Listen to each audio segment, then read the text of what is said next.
ഓം ശരവണഭവ. എല്ലാവർക്കും കാർത്തികേയം യൂട്യൂബ് ചാനലിലേക്ക് സ്വാഗതം.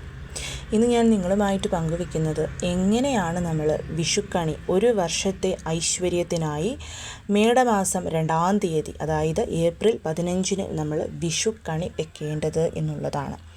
ആദ്യം തന്നെ എന്തുകൊണ്ടാണ് ഈ പ്രാവശ്യം മേടം 2-ാം തീയതി വിഷു വന്നത് എന്നുള്ളൊരു സംശയം കുറച്ച് പേർക്കെങ്കിലും ഉണ്ടാകും. ആക്ച്വലി നമുക്ക് മേടം 1-നാണ് എല്ലാ വർഷവും വിഷു വരുന്നത്. ഈ വർഷം നമുക്ക് 2026 ഏപ്രിൽ 15 മേടം 2-നാണ് വിഷു വന്നിരിക്കുന്നത്, അതായത് ബുധനാഴ്ച. അതിന് കാരണം മേടം 1 ഭഗവാൻ സൂര്യൻ മീനം രാശിയിൽ നിന്നും മേടം രാശിയിലോട്ട് സംക്രമിക്കുന്ന സമയം എന്ന് പറയുന്നത് ഏപ്രിൽ 14 ചൊവ്വാഴ്ച രാവിലെ 9:36 ആ ഒരു സമയത്താണ്. അതായത് നമുക്ക് സൂര്യ ഉദയ സമയത്ത് മേടസംക്രമണം ഇല്ലാത്തതുകൊണ്ടാണ് മേടം 2-ാം തീയതി ഈ പ്രാവശ്യം നമുക്ക് വിഷു വന്നിരിക്കുന്നത്. അതുകൊണ്ട് തന്നെ നമ്മൾ ബുധനാഴ്ച ഏപ്രിൽ 15-നാണ് വിഷുക്കണി വെച്ച് ഭഗവാനെ കണ്ട് തൊഴേണ്ടുന്ന സമയം. വിഷുക്കണി നമ്മൾ കാണേണ്ടുന്ന സമയം എന്ന് പറയുന്നത് മേടം 2-ാം തീയതി ബുധനാഴ്ച ഏപ്രിൽ 15-ന് രാവിലെ 4:30-ക്കും 6:15-നും ഇടയ്ക്കുള്ള സമയമാണെന്നാണ് പറയുന്നത്. അപ്പോൾ എങ്ങനെയാണ് നമ്മൾ വിഷുക്കണി വെക്കേണ്ടത് എന്നുള്ളതാണ് ഞാൻ ഈ വീഡിയോയിൽ വളരെ വ്യക്തമായി തന്നെ പറയുന്നുണ്ട്.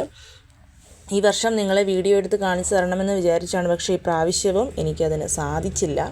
ഞാൻ വളരെ വിശദമായിട്ട് തന്നെ പറഞ്ഞു തരാം. ഞാൻ പറയുന്നതിൽ നിന്നും എന്തെങ്കിലും ഒരു സംശയം തോന്നിയാൽ കമൻറ്റായിട്ട് ചോദിച്ചു കഴിഞ്ഞാൽ ഞാൻ അതിനുള്ള ഉത്തരം തരുന്നതാണ്.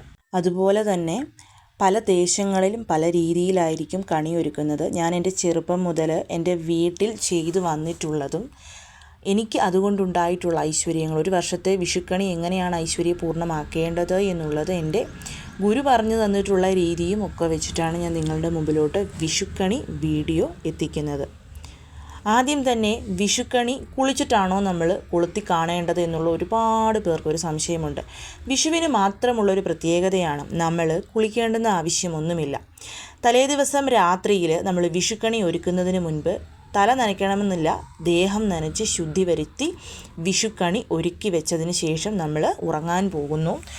അന്ന് നോൺ വെജ് ഒഴിവാക്കുന്നതും ദാമ്പത്യബന്ധം പുലർത്താതെ ഇരിക്കുന്നതുമാണ് ഏറ്റവും ശ്രേഷ്ഠം എന്നല്ല, അങ്ങനെ ചെയ്യാൻ പാടില്ല. കാരണം വിഷുവിൻ്റെ അന്ന് രാവിലെ നമ്മൾ എഴുന്നേറ്റ് കുളിക്കാതെയാണ് ഭഗവാനെ കണി കാണുന്നത്. അന്നത്തെ ദിവസത്തെ ആദ്യത്തെ കണി എന്ന് പറയുന്നത് നമ്മുടെ ഭഗവാൻ കൃഷ്ണനും കത്തിച്ച് വെച്ചിരിക്കുന്ന നിലവിളക്കും മാമ്പഴങ്ങളും ഫ്രൂട്ട്സും വെജിറ്റബിൾസും ഒക്കെ ആയിരിക്കണം. അതുകൊണ്ട് തന്നെ അന്നത്തെ ദിവസം നമ്മൾ കുളിക്കേണ്ടുന്ന ആവശ്യമേ ഇല്ല. അപ്പോൾ കണി വെക്കുന്നതിന് മുൻപായിട്ട് നമ്മൾ കുളിച്ച് ദേഹശുദ്ധി വരുത്തി ശുദ്ധമായി വരിക. എവിടെയാണോ കണി വെക്കാൻ ഉദ്ദേശിക്കുന്നത്, നമ്മുടെ പൂജാമുറിയിൽ വിളക്ക് കൊളുത്തുന്ന ഭാഗത്ത് സ്ഥലമുണ്ടെങ്കിൽ അവിടെയാകാം, അങ്ങനെയല്ലെങ്കിൽ ഹോളിൽ. ഞാൻ ഹോളിൽ ഒരു മൂലയ്ക്കായിട്ടാണ് കൊളുത്താറുള്ളത്. അപ്പോൾ ഹോളിലായിട്ട് നമ്മൾ കണി വെക്കാൻ വേണ്ടിയിട്ട് പോകുന്നു. ആദ്യം തന്നെ കണി വെക്കാൻ ഉദ്ദേശിക്കുന്ന ഭാഗം അല്പം മഞ്ഞൾ വെള്ളമൊക്കെ കൊണ്ട് തുടച്ച് നല്ല വൃത്തിയാക്കിയിടണം. അതിനുശേഷം നമ്മുടെ കയ്യിൽ സെറ്റുമുണ്ടോ അല്ലെങ്കിൽ പട്ടുസാരിയോ അതുപോലുള്ള എന്ത് സാധനമാണോ ഉള്ളത് അതിട്ട് നമ്മളൊന്ന് കവർ ചെയ്യണം. കാരണം വെറും നിലത്ത് നമ്മൾ കണി വെക്കരുത്. ഇപ്പം നിങ്ങളുടെ ടേബിളിൻ്റെ പുറത്താണ് വിഷുക്കണി വെക്കുന്നത് എന്നുണ്ടെങ്കിലും നമ്മൾ എന്തെങ്കിലും ഒരു തുണി വിരിച്ചിട്ട് അതിന് മുകളിൽ കണി വെക്കുന്നതാണ് ഏറ്റവും ശ്രേഷ്ഠം. അടുത്തത് വിഷുക്കണി ഏത് ഡയറക്ഷനിൽ വേണം നമ്മൾ തൊഴാനെന്നുള്ളതായിരിക്കും. അതായത് ഭഗവാൻ കൃഷ്ണനെ കിഴക്ക് നിന്നും പടിഞ്ഞാറോട്ട് നോക്കി വെച്ചിട്ട് നമ്മൾ കിഴക്കോട്ട് നോക്കി നിന്ന് കണി കാണുന്നതാണ് ഏറ്റവും ഉത്തമമായിട്ടുള്ള കാര്യം. അങ്ങനെ അല്ലെങ്കിൽ പിന്നെ ഉള്ളത് ഭഗവാന് വടക്ക് നിന്നും തെക്കോട്ട് നോക്കി ഇരുത്തിയിട്ട് നമ്മൾ വടക്കോട്ട് നോക്കി ഫേസ് ചെയ്ത് കണി കാണുക. പക്ഷെ അത് അത്ര നല്ലതാണെന്ന് എനിക്ക് തോന്നുന്നില്ല. കാരണം ഭഗവാൻ തെക്കോട്ട് നോക്കിയല്ലേ ഇരിക്കുന്നത്. അതുകൊണ്ട് തന്നെ നമ്മൾ നമ്മുടെ വീട്ടിൽ ഇപ്പം ഹോളിലാണെങ്കിലും എവിടെയാണോ നമ്മൾ കണി വെക്കുന്നത് അതായിട്ടൊരു സൗകര്യം നമ്മൾ എടുക്കണം. എന്നിട്ട് ഭഗവാൻ കിഴക്ക് നിന്നും പടിഞ്ഞാറ് നോക്കിയിരിക്കുന്നു, നമ്മൾ കണി കാണുന്നത് രാവിലെ എഴുന്നേറ്റ് കിഴക്കോട്ട് നോക്കി. അങ്ങനെ കണി കാണുന്നതാണ് അത്യുത്തമമായിട്ടുള്ള ഫലം നമുക്ക് തരുന്നത്. അതിനുശേഷം നമ്മൾ ആദ്യം തന്നെ ഭഗവാനെയാണ് കണി കാണാനായിട്ട് വെക്കേണ്ടത്, നമ്മുടെ കൃഷ്ണനെ. നിങ്ങളുടെ കയ്യിലുള്ള ഭഗവാൻ കൃഷ്ണൻ്റെ ഫോട്ടോയോ വിഗ്രഹമോ എന്താണോ ഉള്ളത് അത് ഏറ്റവും ഭംഗിയായിട്ട് തുടച്ച് പൊട്ടൊക്കെ വെച്ച് ഇതുപോലെ ഞാൻ ഈ ഫോട്ടോയിൽ കാണിച്ചിരിക്കുന്ന പോലെ മയിൽപ്പീലി ഉണ്ടെങ്കിൽ മയിൽപ്പീലികളോ ആലവട്ടം സാധാരണ നമുക്ക് കിട്ടാറുണ്ട്, ആലവട്ടം ഉണ്ടെങ്കിൽ ആലവട്ടമോ ഒക്കെ വെച്ച് ഭഗവാനെ വെക്കുമ്പം ഭഗവാനെ സാധാരണ വെക്കുന്നതിൽ നിന്നും ഒരല്പം പൊക്കത്തിൽ വേണം നമ്മൾ വെക്കാനായിട്ട്. ഒരു ചെറിയ പീഠം അങ്ങനെ, അല്ലെങ്കിൽ നിങ്ങളുടെ വീട്ടിൽ എന്താണുള്ളത്, വല്ല ബോക്സൊക്കെ ഉണ്ടെങ്കിൽ ബോക്സ് ആണെങ്കിലും എടുക്കാം. പീഠമില്ലാത്തവർക്ക് അതിന് പുറത്തൊരു മഞ്ഞ പട്ട് വിരിച്ച് അതിന് മുകളിലായിട്ട് നമ്മൾ ഭഗവാനെ വെക്കുന്നു. ഭഗവാനെ വെച്ചതിന് ശേഷം ഭഗവാന് തുളസിമാല ചാർത്താം, ഭഗവാന് മുല്ലപ്പൂമാല ചാർത്താം, കണിക്കൊന്നകൾ കൊണ്ട് അലങ്കരിക്കാം. അതേപോലെ ഭഗവാന് വിഷുക്കോടിയായിട്ടൊരു മഞ്ഞപ്പട്ട് വാങ്ങിച്ച് ഉടുപ്പിക്കാം. അങ്ങനെയൊക്കെ നിങ്ങൾ ചെയ്യുന്നവരാണെന്നുണ്ടെങ്കിൽ ചെയ്യാവുന്നതാണ്. അതൊക്കെ നമുക്ക് വളരെ വളരെ ഐശ്വര്യം തരുന്ന കാര്യമാണ്. അതുകൊണ്ടാണ് അങ്ങനെ ചെയ്യണമെന്ന് പറയുന്നത്. കാരണം പുതിയ വർഷം തുടക്കത്തിൽ ഭഗവാന് നമ്മൾ മഞ്ഞപ്പട്ട് കൊടുത്ത് ആ ഒരു അനുഗ്രഹം വാങ്ങി നമ്മൾ പോയാൽ ആ ഒരു വർഷം നമുക്ക് ഏറ്റവും ഐശ്വര്യദായകമായിരിക്കും. അതുകൊണ്ട് മഞ്ഞപ്പട്ട് കിട്ടിയാൽ തീർച്ചയായിട്ടും ഭഗവാൻ ഇനി ഉടുപ്പിച്ചില്ലെങ്കിലും ഭഗവാനുള്ള വിഷുക്കോടിയാണെന്ന് പറഞ്ഞ് ഭഗവാന് കൊടുക്കുക. പ്രത്യേകിച്ച് ഇപ്രാവശ്യം ബുധനാഴ്ചയാണ് വിഷു വന്നിരിക്കുന്നതെന്നുള്ളതാണ് അതിൻ്റെ ഏറ്റവും വലിയ മഹത്തരമായിട്ടുള്ളൊരു കാര്യം എന്ന് പറയുന്നത്. അതിനുശേഷം ഭഗവാന് മുൻപിൽ നമ്മൾ ദീപം കൊളുത്താം. നമ്മുടെ വീട്ടിലുള്ള ഏറ്റവും വലിയ വിളക്ക് തന്നെ നമുക്കതിനായിട്ടെടുക്കാം. ആ വിളക്കിൽ നമ്മൾ നെയ്യൊഴിച്ച് അല്ലെങ്കിൽ നല്ലെണ്ണയൊഴിച്ച് 5 തിരിയിട്ട് നമ്മൾ വെക്കുക. അന്ന് രാത്രി തന്നെ. ഇപ്പോൾ ചൂടുകാലമായതുകൊണ്ട് നെയ്യൊന്നും ഉരുകില്ലായിരിക്കും, അതുകൊണ്ട് തന്നെ നമുക്ക് നെയ്യ് ഒഴിക്കാവുന്നതാണ്. ഇനി ഉരുകും എന്നൊരു പേടിയുണ്ട്, രാവിലെ നമ്മൾ കത്തിക്കുമ്പോൾ ചിലപ്പോൾ കത്താതൊക്കെ വന്നാൽ, അങ്ങനെ ഒരു ടെൻഷൻ ഉണ്ടെങ്കിൽ നിങ്ങൾക്ക് നല്ലെണ്ണ ഒഴിച്ചാലും മതിയാവും. ഇപ്പം 2 or 3 എത്ര വിളക്കുകൾ വേണമെങ്കിലും നമുക്ക് ഭഗവാന് മുൻപിൽ വെക്കാം. ഒരിക്കലും ഭഗവാന്റെ തൊട്ട് മുൻപിലായിട്ട് വിളക്ക് വെക്കരുത്. ഭഗവാനിൽ നിന്നും കുറച്ച് മാറ്റി വേണം നമ്മൾ നിലവിളക്ക് വെക്കാൻ. കാരണം വിളക്ക് കൊളുത്തിയാൽ ആ വിളക്കിൻ്റെ നിഴൽ ഒരിക്കലും ഭഗവാനിൽ പതിക്കാൻ പാടില്ല. വിഷുവിന് ഏറ്റവും നമ്മൾ ശ്രദ്ധിക്കേണ്ടുന്ന കാര്യമാണ്. സാധാരണ നമ്മൾ ഫോട്ടോ വിഗ്രഹമൊക്കെ വെച്ചിട്ട് അതിന് മുൻപിലാണല്ലോ വിളക്ക് കൊളുത്തുക. വിഷുവിന് ഒരിക്കലും അത് ചെയ്യരുത്. ഭഗവാന്റെ വലത് വശത്തായിട്ട് എവിടെയെങ്കിലുമായിട്ട് നമുക്ക് നിലവിളക്ക് വെക്കാവുന്നതാണ്. ഇനി നമുക്ക് വിഷുക്കണി ഒരുക്കാവുന്നതാണ്. വിളക്ക് വെക്കുമ്പോൾ ശ്രദ്ധിക്കേണ്ടുന്ന കാര്യം, വെറും നിലത്ത് നമ്മൾ വിളക്ക് വെക്കരുത്. നമ്മുടെ കയ്യിൽ സാധാരണ വിളക്ക് കൊളുത്തുന്ന വലിയ കോപ്പറിൻ്റെയോ ബ്രാസിൻ്റെയോ പ്ലേറ്റ് ഉണ്ടെങ്കിൽ അത് വെക്കാം. ഇനി അതില്ലാത്തവർക്കൊരു വാഴയില മുറിച്ച് അതിന് പുറത്തായിട്ടും വിളക്ക് വെക്കാം. വിളക്കിനെ ചുറ്റിയും നമുക്കിപ്പോൾ ഒരുപാട് കണിക്കൊന്നയൊക്കെ കിട്ടാനുള്ളവർക്ക് നല്ല രീതിയിൽ കണിക്കൊന്നയൊക്കെ കൊണ്ട് അലങ്കരിക്കാം. അതിനുശേഷം നമ്മൾ ചെയ്യേണ്ടുന്ന അടുത്ത കാര്യം എന്ന് പറയുന്നത് കിണ്ടിയിൽ വെള്ളം വെക്കണം. അതും വിളക്കിൻ്റെ വലതുഭാഗത്തായിട്ട് കിണ്ടിയുടെ വാല് കിഴക്കോട്ട് വരുന്ന രീതിയിൽ കിണ്ടിയിൽ ജലം വെച്ച് അതിൽ പൂക്കളിട്ട് വെക്കുക. ഇനി നമുക്ക് കണി ഒരുക്കാം. വലിയ ഉരുളിയുള്ളവർക്ക് ആ ഒരൊറ്റ ഉരുളി മതിയാവും കണി വെക്കാനായിട്ട്. കുഞ്ഞു കുഞ്ഞുരുളി, ഇപ്പോൾ അബ്രോഡൊക്കെ താമസിക്കുന്ന കയ്യിൽ ചിലപ്പോൾ കുഞ്ഞു കുഞ്ഞു ഉരുളികളായിരിക്കും. അപ്പോൾ നിങ്ങൾക്ക് കുഞ്ഞു കുഞ്ഞു ഉരുളികൾ എടുക്കാം. എങ്ങനെയുള്ള ഉരുളിയാണോ നമ്മുടെ കയ്യിലുള്ളത്. ഇപ്പോൾ ഉരുളി അല്ലെന്നുണ്ടെങ്കിൽ മറ്റെന്തെങ്കിലും ഗോൾഡൻ കളറിലെ പ്ലേറ്റ്സ് ആണെങ്കിൽ അതാണെങ്കിലും മതിയാവും. നമുക്ക് എന്താണോ ഉള്ളത് അത് നമ്മൾ എടുക്കുക എന്നുള്ളതാണ്. ഉരുളിയിൽ നമുക്ക് ഉണക്കലരി അല്ലെങ്കിൽ നെല്ല്, ഇപ്പോൾ എന്താണോ അവൈലബിലിറ്റി ആയിട്ടുള്ളത് അത് ഇടുക എന്നുള്ളതാണ്. ഇത് രണ്ടും കിട്ടാനില്ലാത്തവർക്ക് പച്ചരിയോ കുത്തരിയോ ഇടാവുന്നതാണ്. അതിലൊരു ദോഷവുമില്ല. ഞാൻ സാധാരണയായിട്ട് നെല്ലാണ് നിറയ്ക്കുന്നത്. നമ്മൾ എടുത്തിരിക്കുന്ന പാത്രത്തിൻ്റെ 1/4 ഭാഗത്തോളം നമ്മൾ നെല്ല് അല്ലെങ്കിൽ ഉണക്കലരി നിറയ്ക്കുക. അതിൻ്റെ കാരണം എന്ന് പറയുന്നത്, നമ്മൾ ഈ ഫ്രൂട്ട്സൊക്കെ വെക്കുമ്പം നല്ല രീതിയിൽ എടുത്ത് നിൽക്കാൻ വേണ്ടിയിട്ടാണ് നമ്മൾ 1/4 ഭാഗത്തോളം അരി അല്ലെങ്കിൽ നെല്ല് നിറയ്ക്കുന്നത്. അല്ലെന്നുണ്ടെങ്കിൽ പിന്നെ താഴോട്ടായി പോകും. നമുക്ക് പകുതി വെക്കുന്ന സാധനങ്ങൾ നമ്മുടെ കണ്ണിൽ പെടാതെ വരും. അപ്പം ഇതെല്ലാം നമ്മുടെ കണ്ണിൽ രാവിലെ കണി കാണുമ്പം ദർശിക്കണം. ആ ഒരു നിറവുണ്ടാവാൻ വേണ്ടിയിട്ടാണ് നമ്മൾ ഇതൊക്കെ വെക്കുന്നത്. അതിനുശേഷം നമ്മൾ വെക്കുന്ന എന്താണ്, സാക്ഷാൽ ശ്രീ ഭഗവതിയെ സങ്കല്പിച്ചുകൊണ്ട് വാൽക്കണ്ണാടിയാണ് വെക്കുന്നത്. വാൽക്കണ്ണാടി എന്ന് പറഞ്ഞാൽ 6 മുള വാൽക്കണ്ണാടിയോ അങ്ങനെ, അല്ലെങ്കിൽ നമ്മൾ സാധാരണ കണ്ണാടി വാലിൻ്റെ ഉണ്ടെങ്കിൽ അതാണെങ്കിലും എന്താണെങ്കിലും ഒരു കണ്ണാടി വെക്കണം. ആ കണ്ണാടിക്ക് നമ്മളൊരു സ്വർണം ചാർത്തണം എന്നുള്ളതാണ് പറയുന്നത്. കാരണം നമ്മൾ രാവിലെ എഴുന്നേറ്റ് വരുമ്പോൾ നമ്മുടെ മുഖം ആ കണ്ണാടിയിൽ കാണുന്ന രീതിയിൽ നമ്മൾ ഈ ഒരു കണി സെറ്റ് ചെയ്യണം. അപ്പോൾ നമ്മൾ കണി വെക്കുമ്പം ആദ്യം തന്നെ നമ്മൾ അതിന് നേരെ നിന്ന് എങ്ങനെയാണ് കണ്ണാടിയിൽ നോക്കിയാൽ നമ്മുടെ മുഖം കാണുന്നത്. കാരണം നമ്മളെ തന്നെ വിഷുക്കണി വെക്കുമ്പം ആ കണിയിൽ വെക്കുന്ന കണ്ണാടിയിൽ നമ്മളെ കാണണം. അതുകൊണ്ട് തന്നെ ആ രീതിയിൽ വേണം സെറ്റ് ചെയ്യാൻ വേണ്ടിയിട്ട്. ആ കറക്റ്റായിട്ട് നമ്മൾ ഇരുന്ന് നോക്കി, ഇപ്പോൾ ഇരുന്നാണ് കണി കാണുന്നതെങ്കിൽ ഇരുന്ന് നോക്കി ചെയ്യണം. നിന്നാണ്, ഇപ്പോൾ ടേബിളിലൊക്കെ വെക്കുമ്പോൾ നിന്നാണെന്നുണ്ടെങ്കിൽ നിന്ന് നോക്കുമ്പോൾ നമ്മുടെ മുഖം കാണാവുന്ന രീതിയിൽ വേണം കണ്ണാടി വെക്കാൻ. ആ കണ്ണാടിയിലൊരു സ്വർണത്തിൻ്റെ മാല ചാർത്തണം, അത് റിഫ്ലക്റ്റ് ചെയ്യണം. അത് നമുക്ക് വളരെ വളരെ ഐശ്വര്യം തരുന്നൊരു കാര്യമാണ്.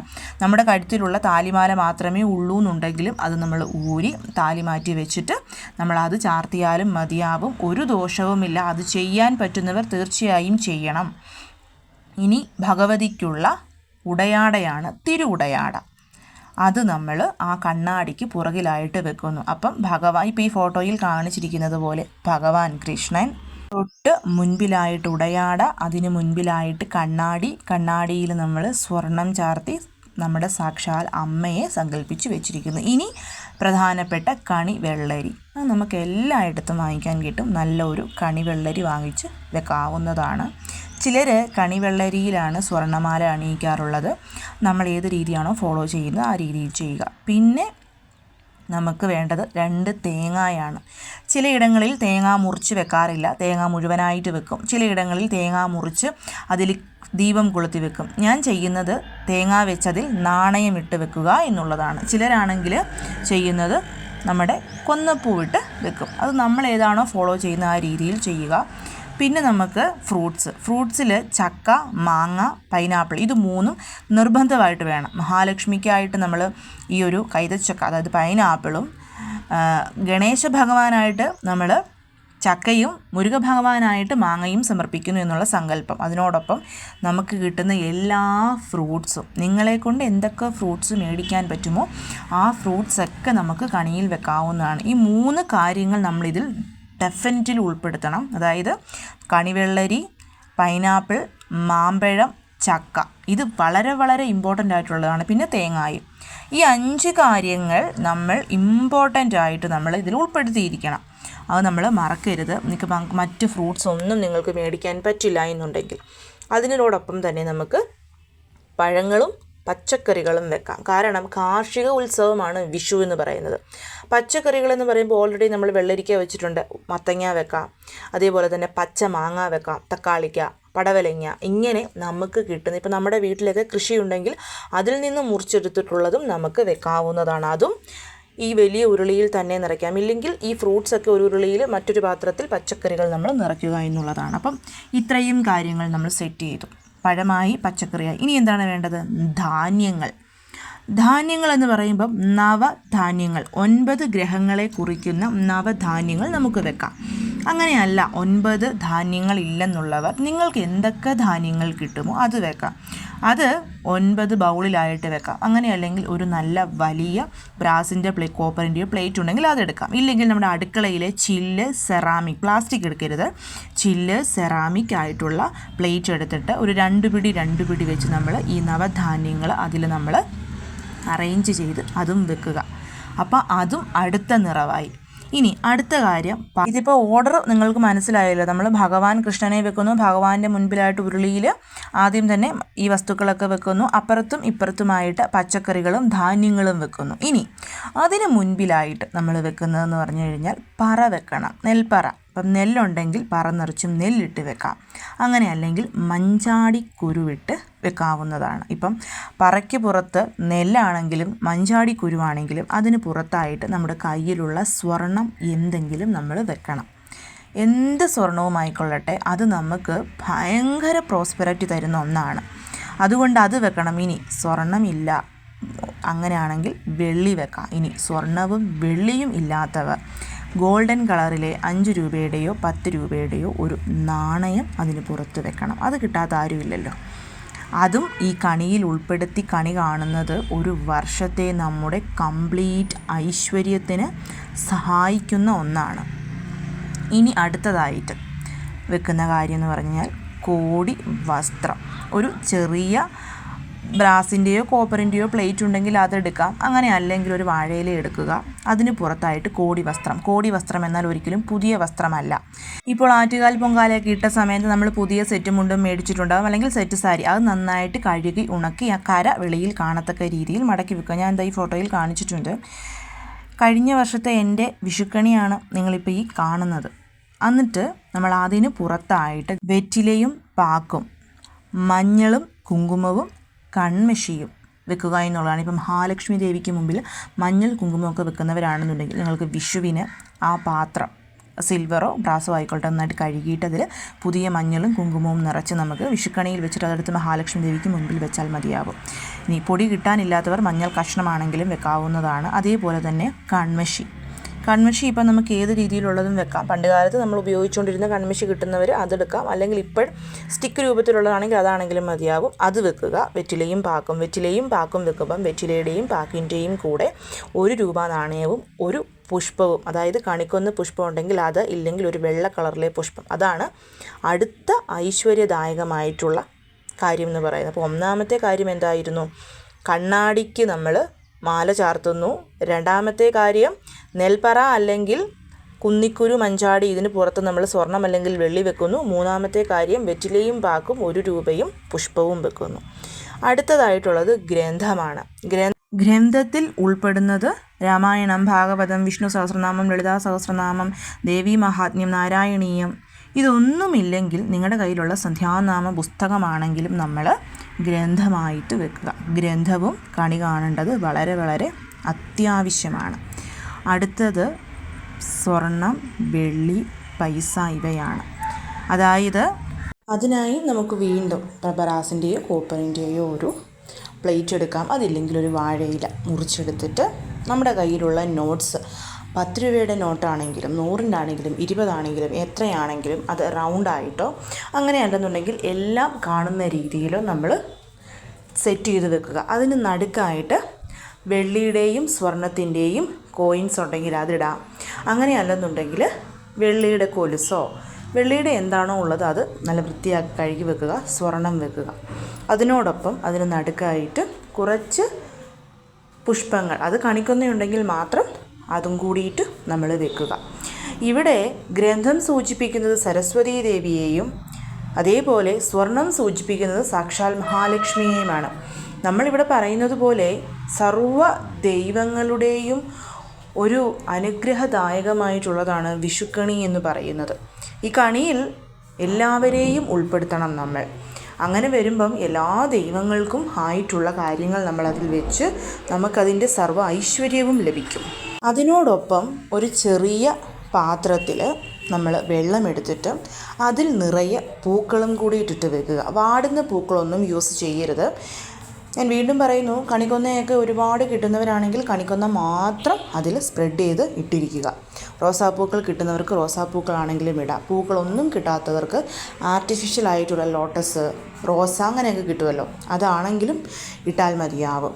നമുക്ക് എന്ത് കിട്ടുന്നോ അത് നമ്മൾ അതിൽ സ്പ്രെഡ് ചെയ്ത് വെച്ചിരിക്കുക രാവിലെ കണി കാണാൻ. ഇനി നമ്മളിതെല്ലാം സെറ്റ് ചെയ്ത് വെച്ചു, നമ്മൾ ഉറങ്ങാൻ പോകുന്നു.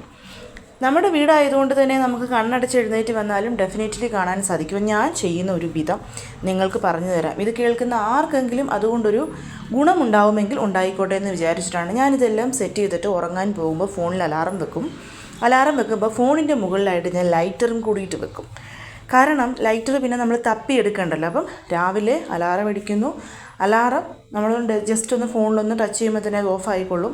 അതിനോടൊപ്പം ലൈറ്റർ നമ്മുടെ കയ്യിൽ കിട്ടും. എന്നിട്ട് ഞാൻ എഴുന്നേറ്റിരുന്നിട്ട് കിടക്കുന്നതിൻ്റെ അടുത്ത വശത്തായിട്ടുള്ള ഭാഗത്ത് കിടക്കുന്നതിന് മുമ്പ് തന്നെ ഞാൻ നല്ല ഒരു പരന്ന പാത്രത്തിൽ ഒരു 3 സ്പൂൺ വെള്ളം ഒഴിച്ച് അടുത്ത് വെച്ചിരിക്കും. അപ്പോൾ ഫോണും ഇതും തമ്മിൽ അടുത്തടുത്ത് വെക്കരുത്, കുറച്ച് ഡിസ്റ്റൻസ് വെക്കാം. അബദ്ധത്തിൽ നമ്മുടെ കൈ തെറ്റി ഫോണിൻ്റെ മണ്ടലോട്ട് വീഴരുത്, അതിന് വേണ്ടിയിട്ടാണ്.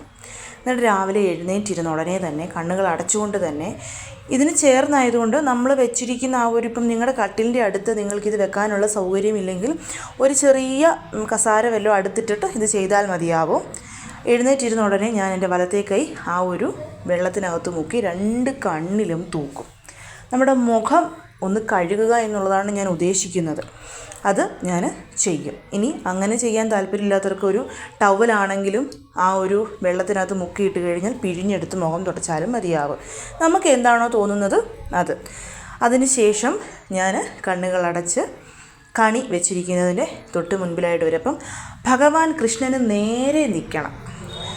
കാരണം നമ്മൾ ഈ ലൈറ്റർ കത്തിച്ചിട്ടാണ് ആദ്യം തന്നെ ഭഗവാന്റെ മുഖം കാണുന്നത്.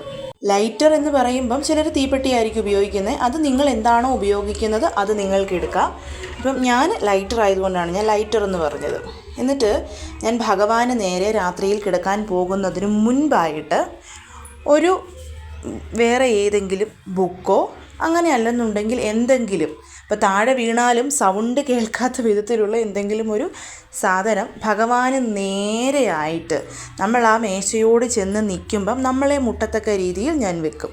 അപ്പോൾ നമ്മൾ ആ മേശയുടെ അടുത്ത് വരുമ്പം കൈകൾ കൊണ്ട് പതിയെ ടച്ച് ചെയ്യുമ്പോൾ ആ ബുക്കിൽ കൈ വരും. അപ്പം ആ ബുക്കിൻ്റെ വലിപ്പം, കുഞ്ഞു ബുക്കായിരിക്കും, ആ ബുക്കിൻ്റെ വലിപ്പം അനുസരിച്ചാണ് ഭഗവാന് നേരെ നമ്മൾ നിൽക്കുക എന്നുള്ളത് ഞാൻ മനസ്സിൽ ഉറപ്പിക്കുന്നത്.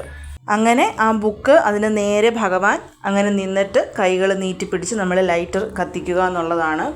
ലൈറ്റർ കത്തിക്കുമ്പം ആ പ്രകാശത്തിൽ കാണുന്നത് ഭഗവാന്റെ മുഖമാണ്. അങ്ങനെ ഭഗവാനെ കണ്ടതിന് ശേഷം പിന്നെ നമുക്ക് ഓരോ തിരികളായിട്ട് കൊളുത്താവുന്നതാണ്. ഇപ്പം ഒരു 5 തിരികളും കൊളുത്തിയതിന് ശേഷം ഭഗവാന് ചുറ്റുമായിട്ട് നമുക്ക് മൺവിളക്കിൽ നെയ്യൊഴിച്ച് അതൊക്കെ കൊളുത്തി വെക്കാം. അതൊക്കെ നമ്മുടെ ഇഷ്ടം. അത് കൊളുത്തിയതിന് ശേഷം കൈകൾ കൂപ്പി നമ്മൾ ഭഗവാനെ കാണുന്നു. ആ കണ്ണാടി കാണുന്നു. ഞാനിപ്പോൾ ഇവിടെ വെച്ചിരിക്കുന്നത് ഒരു വലിയ കണ്ണാടിയാണ്. അതിൽ ഞാൻ സ്വർണം ചാർത്തിരിക്കുന്നു. ഓൾറെഡി വിഷുക്കണിക്കുള്ളിൽ ഞാനൊരു കണ്ണാടി വെച്ചിട്ടുണ്ട്. ഇതാകുമ്പോൾ കുറച്ചും കൂടി വലിപ്പത്തിൽ കാണാമല്ലോ എന്നുള്ളത് കൊണ്ടാണ് ഇത്രയും വലിയൊരു കണ്ണാടി ഞാൻ വെച്ചിരിക്കുന്നത്. ആ കണ്ണാടിയിൽ നമ്മളെ കാണുന്നു. അതിനുശേഷം വെച്ചിരിക്കുന്ന എല്ലാ വസ്തുക്കളിലും നമ്മുടെ കണ്ണ് ചെന്ന് പെടണം. ഫ്രൂട്ട്സ്, വെജിറ്റബിൾസ്, അതേപോലെ തന്നെ നവധാന്യങ്ങൾ, പണം, ഗ്രന്ഥം, അതേപോലെ വസ്ത്രം, അതിൽ വെച്ചിരിക്കുന്ന കാര്യങ്ങൾ, അങ്ങനെ എല്ലാം ഏറ്റവും നിറവോടുകൂടി കണ്ട്, ഇപ്പം വിഷമങ്ങളും സങ്കടങ്ങളും കടങ്ങളും രോഗങ്ങളും എന്തൊക്കെ ബുദ്ധിമുട്ടുകളുണ്ടെങ്കിലും അതൊക്കെ മായ്ച്ചു കളഞ്ഞിട്ട് ഭഗവാനെ നോക്കി കണ്ണുകൾ തുറന്ന് പ്രാർത്ഥിച്ച് കണി കാണുക. കണി കണ്ടതിന് ശേഷം ചിലർ ചെയ്യുന്നത് കുളിയൊക്കെ കഴിഞ്ഞിട്ട് വീട്ടിലുള്ള ആൾക്കാരെ വിളിച്ചു കാണിക്കും. അതിൻ്റെ ഒന്നും ആവശ്യമില്ല. അതിന് ശേഷം വീട്ടിലുള്ള ഓരോരുത്തരെ ആയിട്ട് വിളിച്ചു കൊണ്ടുവന്ന് കണി കാണിക്കുക. കുഞ്ഞു മക്കളൊക്കെ ആണെന്നുണ്ടെങ്കിൽ അവരോട് പറയണം, മക്കളെ ആദ്യം കൃഷ്ണനെ നോക്കൂ, അതിനുശേഷം കണ്ണാടിയിൽ നോക്കൂ, നിങ്ങളുടെ മുഖം കണ്ണാടിയിൽ കണ്ട് ചിരിക്കൂ, അതിനുശേഷം ഫ്രൂട്ട്സ്, വെജിറ്റബിൾസ്, അങ്ങനെയുള്ള എല്ലാ വസ്തുക്കളും മക്കളെ പറഞ്ഞ് കാണിച്ചു കൊടുക്കണം. അങ്ങനെ വീട്ടിലുള്ള എല്ലാവരെയും കാണിച്ചതിന് ശേഷം എൻ്റെ അച്ഛനൊക്കെ എൻ്റെ ചെറുപ്പകാലത്ത്, അതായത് എന്നെ വിവാഹം കഴിച്ച് വിടുന്നത് വരെ എൻ്റെ അച്ഛൻ ഫോളോ ചെയ്തിരുന്നൊരു കാര്യം എന്ന് പറഞ്ഞാൽ ആദ്യം മധുരം വായിൽ വെച്ച് തരും എന്നുള്ളതാണ്. നമ്മൾ വാ പോലും കഴുകിയിട്ടില്ല കണി കണ്ടതിന് ശേഷം. പക്ഷേ അന്ന് അച്ഛൻ ചെയ്യുന്നൊരു കാര്യം എന്ന് പറഞ്ഞു കഴിഞ്ഞാൽ, വലിയ കൽക്കണ്ടം നമുക്ക് കിട്ടുമല്ലോ പണ്ട് കാലത്തൊക്കെ, ഇപ്പോഴല്ലേ ഈ ഡയമണ്ട് കൽക്കണ്ടം വന്നിട്ടുള്ളത്, അത് മേടിച്ച് ഈ വിഷുക്കണിയിൽ ചെറുതായിട്ട് പൊട്ടിച്ച് വെച്ചിട്ട് രാവിലെ ഞങ്ങളെല്ലാം വിളിച്ച് എന്നെ, എൻ്റെ ബ്രദറിനെയും അമ്മയൊക്കെ, ഞങ്ങൾ 4 പേരായിരുന്നു, നിർത്തിയിട്ട് ഞങ്ങളെല്ലാം നാവിലോട്ട് ആദ്യം മധുരം വെച്ച് തരും. അതായത് ഈ ഒരു വർഷം അടുത്ത വിഷു വരെ മധുരതരമാവട്ടെ എന്നുള്ളതായിരുന്നു അച്ഛൻ പറയുന്നത്. ഞാനതിപ്പോഴും എൻ്റെ വീട്ടിൽ ഫോളോ ചെയ്യുന്നൊരു കാര്യമാണ്. ഡയമണ്ട് കൽക്കണ്ടം ഞാൻ മറ്റുള്ള 3 പേരുടെയും വായിൽ വെച്ച് കൊടുക്കും. താല്പര്യമുള്ളവർക്കത് ചെയ്യാം. അതും നമുക്ക് വളരെ വളരെ ഐശ്വര്യം തരുന്നൊരു കാര്യമാണ്. അതിന് ശേഷമാണ് വിഷു കൈനീട്ടം എന്ന് പറയുമ്പോൾ നമ്മൾ കൊടുക്കേണ്ടത്, ചിലവർ 500, 1000, 2000 നോട്ടൊക്കെ ആയിരിക്കും. എത്ര രൂപയാണെങ്കിലും അതിനോടൊപ്പം 1 രൂപയും ഒരു കണിക്കൊന്ന പുഷ്പവും കൂടി വെച്ചിട്ട് വേണം നമ്മൾ കൊടുക്കാൻ. കാരണം ഈ വർഷം മുഴുവൻ വീണ്ടും കിട്ടട്ടെ എന്നുള്ളതാണ്. ഇപ്പം നമ്മൾ കൊടുക്കുന്നൊരു നോട്ടാണെങ്കിൽ 10, 20, 50, 100 അത് അവിടം കൊണ്ടങ്ങ് തീരുവാണ്. പക്ഷെ അതിനോടൊപ്പം 1 രൂപയും കൂടി ചേർക്കുമ്പോൾ അതൊരു പുതിയ തുടക്കമാണ്. അതുകൊണ്ട് തന്നെ നിങ്ങൾ എത്ര രൂപ കൊടുത്താലും ഒറ്റ സംഖ്യയിൽ നോട്ടാണെങ്കിൽ അതിനോടൊപ്പം 501, 101, 51 എന്നുള്ള രീതി, ഒരിക്കലും 24, 100, 50, 36 ആ രീതിയിൽ കൊടുക്കരുത്. എപ്പോഴും ഒറ്റ സംഖ്യയിൽ മാത്രം നമ്മൾ വിഷു കൈനീട്ടം കൊടുക്കണം. അതായത് 1, 11, 21 അങ്ങനെ നമ്മൾ കൊടുക്കാവുള്ളൂ. വിഷു കൈനീട്ടം മേടിക്കുമ്പം നമ്മൾ പടിഞ്ഞാറോട്ടും കൈനീട്ടം തരുന്ന ആൾ കിഴക്കോട്ട് നോക്കി നിൽക്കണം. പിന്നെ അച്ഛൻ്റെയും അമ്മയുടെയും തരുമ്പം കാല് തൊട്ടവരുടെ അനുഗ്രഹം മേടിക്കണം. അത് ആ ഒരു വർഷത്തെ നമ്മളെക്കാൾ മൂത്ത ആരും നമുക്ക് വിഷു കൈനീട്ടം തന്നാലും കാല് തൊട്ട് അനുഗ്രഹം മേടിക്കുന്നത് ഉത്തമമാണ്. അതിനുശേഷം നമുക്ക് പോയി കുളിച്ച് നല്ല വസ്ത്രം ധരിച്ച് പൂജാമുറിയിൽ നിലവിളക്കിൽ എണ്ണയൊഴിച്ച് തിരിയിട്ട് ആസ് യൂഷ്വൽ പൂജ ചെയ്യുന്ന റൊട്ടീൻസൊക്കെ നമുക്ക് ഫോളോ ചെയ്യാവുന്നതാണ്. നേരം വെളുത്തതിന് ശേഷം ചില ദേശങ്ങളിൽ വിഷുക്കണി കൊണ്ടുപോയി പ്രകൃതിയെയും പശുവിനെയും ആടിനെയൊക്കെ വളർത്തുന്നവരാണെങ്കിൽ അതിനെയും കൊണ്ടുപോയി കാണിക്കുന്ന ഒരു സിസ്റ്റമൊക്കെ ഉണ്ട്. ചില ദേശങ്ങളിലാണ്. അങ്ങനെ ചെയ്യുന്നവർക്ക് അതും ചെയ്യാവുന്നതാണ്. പിന്നെ ക്ഷേത്ര ദർശനം നടത്തുന്നത്, അതേപോലെ തന്നെ ഭഗവാന് ക്ഷേത്രത്തിൽ വിഷുക്കോടി സമർപ്പിക്കുന്ന, അങ്ങനെയുള്ള ഒരുപാട് കാര്യങ്ങൾ അതൊക്കെ ചെയ്യുന്നവർക്ക് അതൊക്കെ ചെയ്യാവുന്നതാണ്. വിഷുക്കണി അന്നത്തെ ദിവസം ഉച്ചയ്ക്ക് ശേഷം എടുക്കാം. ചില ദേശങ്ങളിൽ 3 ദിവസം വരെ വെക്കുമെന്നും അന്നത്തെ ദിവസം കംപ്ലീറ്റ് ആയിട്ട് വെക്കുമെന്നൊക്കെ കേട്ടിട്ടുണ്ട്. പക്ഷേ ഞാൻ എൻ്റെ ചെറുപ്പം മുതൽ ഫോളോ ചെയ്യുന്ന ഒരു സിസ്റ്റം ഇപ്പോഴും ഫോളോ ചെയ്യുന്നു. ഉച്ചയ്ക്ക് ശേഷം ഏകദേശം ഒരു 2 മണിയോട് കൂടി വിഷുക്കണി വെച്ചിരിക്കുന്ന കംപ്ലീറ്റ് കാര്യങ്ങൾ നമ്മൾ എടുക്കും. പ്രത്യേകിച്ച് വിഷു സദ്യ ഉണ്ടാക്കുന്നത് വിഷുക്കണിയിൽ വെച്ചിട്ടുള്ള വെജിറ്റബിൾസ് കൊണ്ടാണ് എൻ്റെയൊക്കെ വീട്ടിൽ. അതുകൊണ്ട് തന്നെ ഞങ്ങളൊക്കെ അത് വിഷുക്കണിയിൽ നിന്ന് ആവശ്യമുള്ള സാധനങ്ങൾ എടുക്കും. സദ്യ ഉണ്ടാക്കിയതിന് ശേഷം ഒരു 2 മണി 3 മണിയോട് കൂടി കംപ്ലീറ്റ് ആയിട്ട് വിഷുക്കണി മാറ്റും എന്നുള്ളതാണ്. ഞങ്ങളൊക്കെ ഫോളോ ചെയ്യുന്നതാണ്. നിങ്ങളുടെ ദേശത്ത് എങ്ങനെയാണോ നിങ്ങൾ അതേ രീതി ഫോളോ ചെയ്താൽ മതിയാവും. അപ്പോൾ ഇതാണ് എൻ്റെ ഒരു വിഷുക്കഴി നിങ്ങൾക്ക് തരാൻ വേണ്ടിയിട്ടുള്ളത്. ഒരുപാട് ലെങ്തായി പോയെന്ന് എനിക്കറിയാം. ഏകദേശം ഒരു 25 മിനിറ്റോളം ഉണ്ട് സമയമെടുത്ത് അടുക്കളയിൽ ജോലിയൊക്കെ ചെയ്യുമ്പോൾ അല്ലെങ്കിൽ മറ്റെന്തെങ്കിലും ജോലി ചെയ്യുമ്പോൾ കേട്ടാൽ മതിയാകും. വിഷുക്കണി ഈ രീതിയിൽ വെച്ച് നിങ്ങൾ ഈ വർഷം ഒന്ന് കണി കണ്ടു നോക്കൂ. അതിൻ്റെ ഐശ്വര്യം നിങ്ങൾക്ക് തീർച്ചയായിട്ടും മനസ്സിലാക്കാൻ സാധിക്കുന്നതാണ്. എല്ലാവർക്കും നല്ല ഐശ്വര്യം നിറഞ്ഞ ഒരു വിഷു ആശംസിക്കുന്നു. ഈ ഒരു വർഷം നിങ്ങൾക്ക് മികച്ചതാവട്ടെ. എല്ലാവരെയും മുരുകൻ അനുഗ്രഹിക്കട്ടെ. ഓം ശരവണഭവ.